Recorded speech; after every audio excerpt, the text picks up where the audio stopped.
Okay, hi guys, and welcome to the show. And before I start this episode, I wanted to share with you a listing. This is the reference 145.005. This is a Seamaster chronograph, 35mm from 1967. What is astounding about this is, take a look. Let's make that full screen. Look at that movement. That is the La Mania 321 movement in all its glory. Just stunning, absolutely dazzling. Definitely one of the most renowned, widely regarded column wheel chronographs of all time. And what is amazing is this is going for $3.5 grand. Now, there's a little bit of polishing on the case, but it is a gorgeous chronograph. Just look at that layout, beautiful. 35mm would be perfect for me. If I had the money, I would buy it right now. Also, let's just quickly look at the listing. The guy has 100% feedback. Oh, not even $3.5 grand. It's 3,399. Wow. Had this been a Speedmaster, it'd be worth an absolute fortune. If this doesn't sell, I don't know what will. How many watchers? 45 people watching. Wow. Wow. If I had the money, I would snap it up in a heartbeat. But just an amazing way to own one of the most prestigious movements of all time. Just amazing. Anyway guys, I thought I'd share that to start off the show. Let's roll the intro and get into today's episode.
Okay, hi guys, and welcome to the show. Today, another SKX review. I know it feels like deja vu, but I've never actually had a 007 on the channel before, for a full review at least. And this is no ordinary Seiko SKX. This actually has a finish to it that has never been shown on YouTube before. Certainly a new one for me. Very, very unique. So before we get into that, I got to do wristwatch check. And yes, I'm wearing the Zin 104 on the newer style Bond NATO, not the old school, I think, what was it, an RAF strap, or I can never remember. But this is the newer Bond style with the grey and black stripes. In my second honeymoon with this watch. I love it. I'm still... Oh, I'm so glad it's back in the collection. Anyway, without further ado, let's change perspectives and get into today's review. Today I'm finally reviewing my SKX. This is the Seiko SKX007. This is a modded version based on the 007K, which of course is the one made in Malaysia. There's also the J version, and I did a comparison between the two. Just have a look back in the archives if you missed it. Anyway, so this is the legendary SKX007. Now, I've reviewed the 009. Which I've owned numerous times. I've reviewed the 013, which of course is the mid-size version, which I also own and is currently, I need to repair that one, and I'm sourcing parts to continue the modification. Now, the SKX is undoubtedly the undisputed champion at entry-level automatic dive watches. It's a stainless steel 200-meter dive watch. This really is a true dive watch. In order to have the title dive watch, it has to be ISO certified. The SKX is of course 6425 ISO certified, and what basically that is, it's an industry standard for diving watches. It's quite a rigorous and stringent list of things requirements it has to meet, and you can actually go to the ISO website They have, for a few dollars, you can actually purchase the full PDF.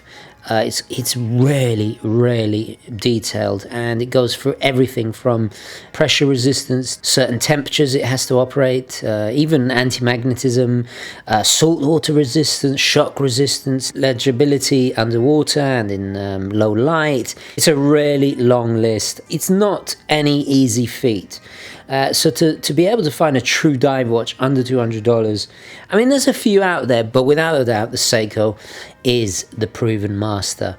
And there's quite a few reasons why. I think undoubtedly it's a cult favorite. It's a classic, iconic watch with an incredible legacy. Now, let me just rewind and give a little bit of backstory to the SKX. The SKX was first released in 1996, and you're probably thinking, well, that's fairly recent. Actually, the lineage, the history of Seiko divers goes all the way back to 1965.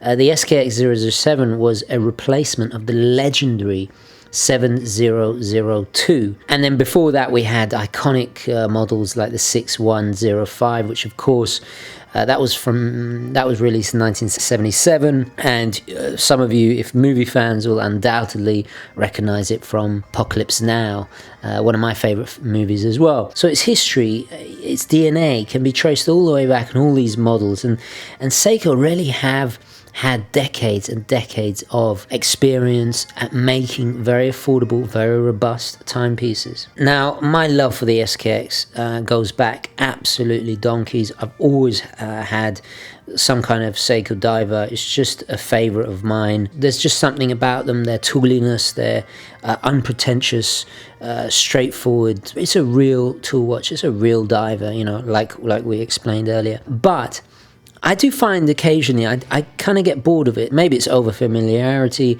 I'm not sure what it is. The great, amazing thing about Seiko, and especially the SKX, is that it is infinitely moddable. Now, while researching mods for my 013, I came across this on eBay, and this is from a watch seller called Watchmaker 4, and he's based in the UK, and he specializes specifically in modifying Seikos, but he goes a little bit above and beyond. He actually pressure tests them. This particular one here has been pressure tested to 100 meters in a Bourgeon water testing machine, and I gotta say, the skill and the attention to detail is perfect. Everything lines up, the chapter ring, the dial, the bezel, everything is absolutely spot on, and the work, there's no hairs or fingerprints on the inside of the glass or anything like that. Most of all, you'll notice is this incredible coating, and we'll get into the modifications in just a moment. But those unfamiliar with the SKX, let's get the basic specifications out the way. We have a diameter of just over 42 millimeters. We have a thickness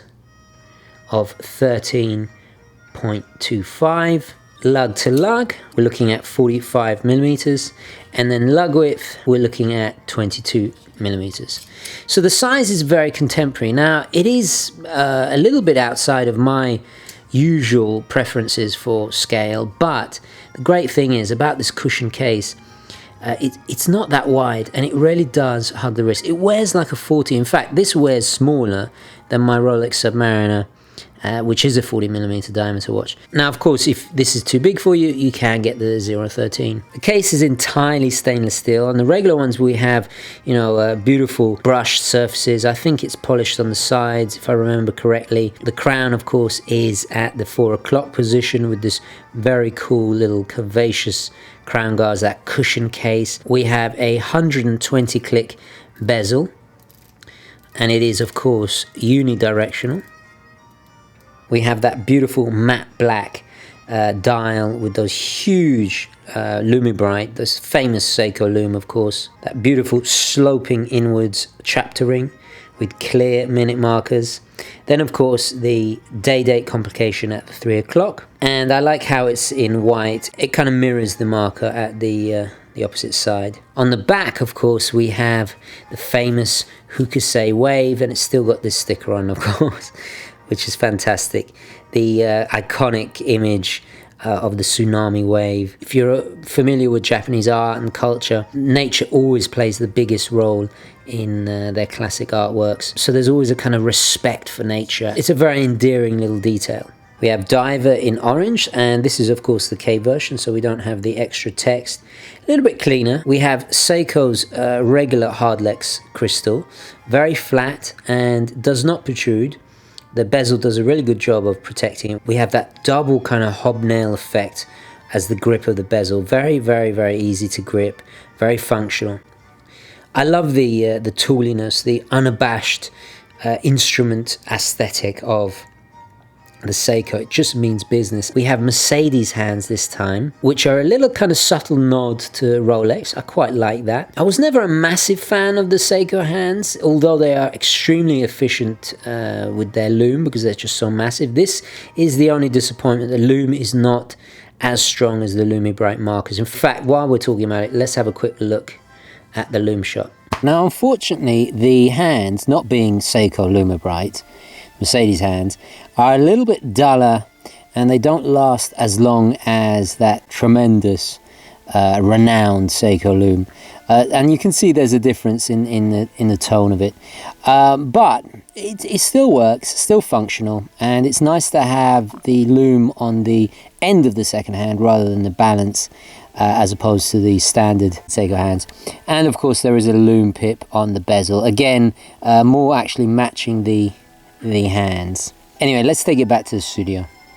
So what is this coating? Well, this is what's called Cerakote, and Cerakote is a state-of-the-art, it's actually used for firearms and provides a very durable, weather and corrosion proof ceramic-based protective finish that resists scratching, chipping, abrasive cleaning solvents. It chemically bonds in an ultra-thin coating that adheres to almost any surface and gives this a very, very kind of militaristic look. You can see the difference between the slight sheen of the PVD coating on the hardware of this NATO strap to the very matted finish of the Cera coating on the watch. It's done incredibly well. I mean, you can see there's no overspill onto the stainless steel, the screw down case back. Every facet is beautifully covered, and the great thing is if it ever does rub off, it's pretty tough stuff and you can have a new coating, and if it's done competently, it will look just like it is now, you know, look new again. So I think it's really, really cool and a nice alternative to your typical PVD. Whether it's more scratch resistant than PVD, that remains to be seen. I'm gonna have to find out, I guess, but from my experience so far, it looks absolutely impeccable. And I've got to say, I've had this on wrist a hell of a lot since I arrived, and understandably so. It is gorgeous. Also, we do have a slightly different bezel insert, the aluminium bezel. This one, I believe, is a little bit more like the Submariner, the Rolex Submariner one, than the slightly kind of retro font used in the standard SKX. Now let's discuss the movement. Well, there's no difference here, and this of course is the 7S26. It's quite interesting because we just discussed this movement the other day. The 7S26 was also introduced in 1996. There are a number of variants. Essentially is a 21 jewel movement. It operates at 21,600 vibrations an hour. It has a 40-hour power reserve, day-date complication. It really is an extremely robust, the workhorse movement of the Seiko range. These things are built like tanks, and because of that slightly slower vibrations an hour, less friction on the moving parts, they last for absolutely donkeys.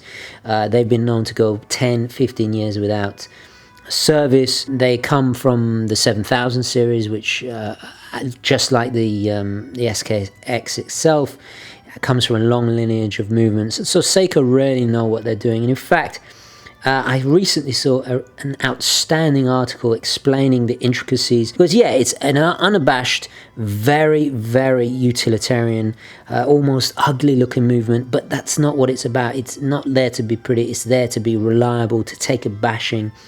It has anti-magnetic protection, it has deer shock. It's an absolute tank, and mostly thanks to its magic lever winding system, which is a really clever little development Seiko came up with. In fact, I'll leave a link in the description. There's an outstanding article, really great article, all about how the 7S26 works and goes into a lot of detail. I can't remember how I came across it, but fantastic article. Do check it out if you're interested in learning more and understanding how exactly this movement works. So it has a screw down crown, obviously, which we undo. And unfortunately, the 7S26 is not hackable and it does not hand wind. However, I must say, with its bi-directional winding, you could just do the shuffle like this and it's the same, honestly. Some people would say that it tends to run down, the power reserve doesn't stay and sometimes it stops, but I've actually found that it's more to do with your kind of lifestyle. If you're more active and really you move a lot around a lot, it's gonna stay going. It's never run down for me. But then again, I'm extremely active. I exercise, I walk the dog, I'm out and about rushing from here to there. So for me, I never have that issue. What's nice with the Cerakote finish, it's not that thick, so you still get a really nice tactile grip on that crown. Okay, so let's bang it on the wrist and see how it wears. And there you have it. Very, very comfortable indeed.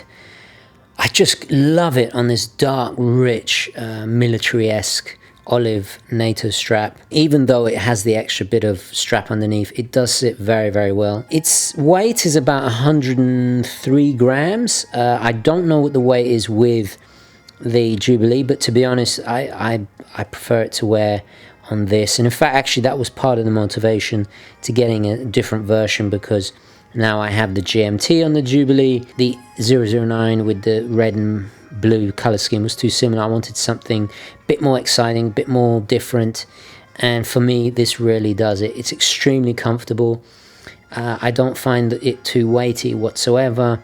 Now, I only have a few straps with the PVD to match it. I do like this British Army camouflage one, and for something a little bit different, there's the red stripe. But to be honest, guys, I just love the minimalism of this, the simplicity, the unashamedly tough, hard as nails thing about it. I just love it. Really, really happy with it. Just over the moon. I'm funny how a little bit of, you know, a change of hands and a different finish can dramatically bring a whole new lease of life into the piece. Now, the cost was fairly expensive. It literally cost double what a standard 007 costs, but I think it's worth it. The enjoyment, it's something a little bit different. I don't have a piece like this in the collection. I was yearning after the Squiley 1521 that I owned with the PVD finish. They actually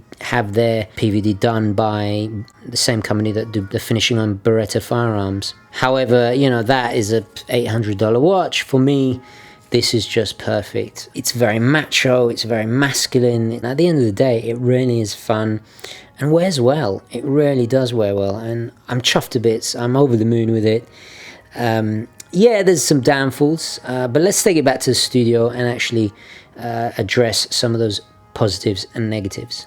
Well, we'll start with the positives first. Undoubtedly, it's rejuvenated my love and appreciation for this iconic classic dive watch. That's the wonderful thing about modification. It just breathes new life. It's like when you put a new strap onto an old favorite watch, and it just, you have a whole new appreciation for it. I think this modification it really suits its tooly, it just suits it. I mean, anyway, in my opinion, it does. I've also got to say a big positive here is the modification is done beautifully. This watchmaker I totally recommend. Not only that, it's performing impeccably well. I'm getting +4 seconds a day. That fantastic feeling when you get a watch like this and it performs within cost parameters. It's just fantastic. It is luck of the draw. You're not going to get that every single time, but they're capable of it, certainly, as this one is.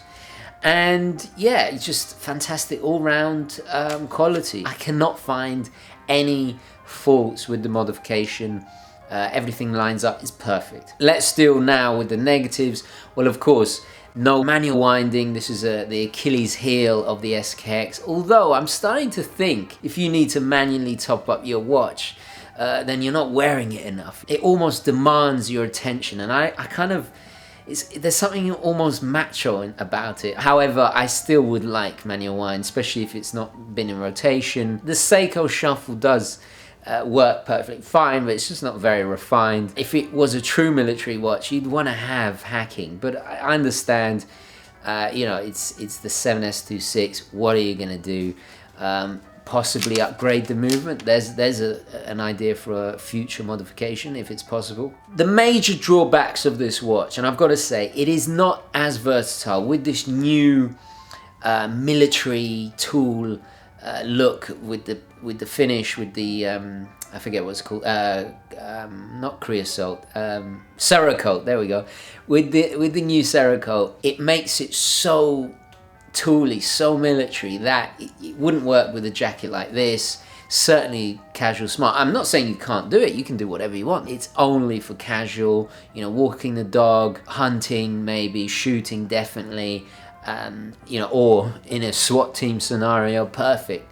But when you're going to a restaurant, it's not going to look that good with a blazer or certainly not a suit. I mean, you can do whatever you want, but I think that line, it's crossing the line a bit. And also because of this finish, it's not going to be as versatile to dress up with straps. It's not going to be as much of a strap monster as the 009 or indeed the 007, which I think is the most versatile of the lot. And I'm talking about unmodified versions, of course. So yeah, you are limited a little bit to strap options, but it's not, you know, it's not the end of the world. I didn't buy it for the strap up. I'm gonna have it on the NATO strap pretty much all the time. I might even buy a khaki one with the black PVD hardware.